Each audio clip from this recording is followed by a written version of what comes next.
సంబంధించిన ఆర్టిస్టులు కూడా తీసుకొస్తున్నారు, వాళ్ళు కూడా ఎంకరేజ్ చేస్తున్నారు. కానీ వాళ్ళు మాత్రం వేరే వేదికలపైన మంత్రులనే తిట్టేంత స్థాయికి వాళ్ళు ఎంత అండి, వాళ్ళ ప్రాణం ఎంత. సో వాళ్ళు మాట్లాడుతున్నారు అంటే ఎవరు మాట్లాడిస్తున్నారో మనం ఆలోచించాలి, కానీ వాళ్ళని మనం అనటం వేస్ట్. వాళ్ళు ఎంత చెప్పండి మనుషులు పాపం. వాళ్ళు ఏదో చిన్న చిన్న షోస్ చేసుకొని చిన్న చిన్న క్యారెక్టర్స్ చేసుకుంటే వాళ్ళు.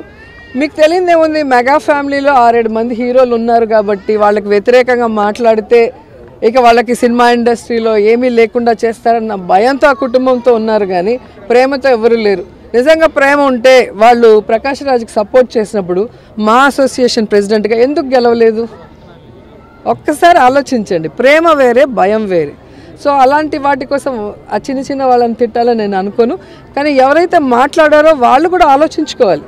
మాట్లాడిన వాళ్ళు కూడా, మంత్రులకి శాఖలే తెలియదు అంటారు, శాఖలు తెలియకుండానే మంత్రులు అయిపోతారండి.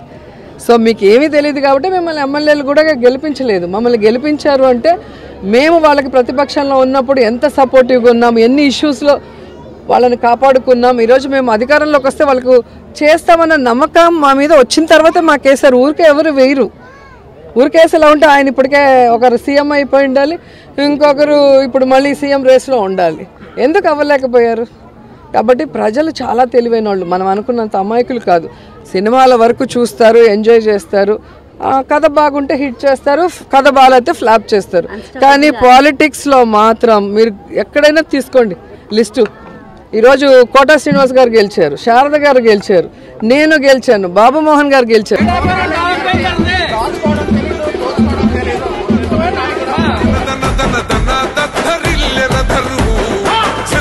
जनसेना झंडा देगा गెలుపు భగభగ మండినో భగత్ సింగుర పవనో జనసేన జెండెత్తి ఊద జంగు సైరనో ఓహో ధన ధన ధన ధన దత్తరిల్లెర ధరువు జనసేన జెండా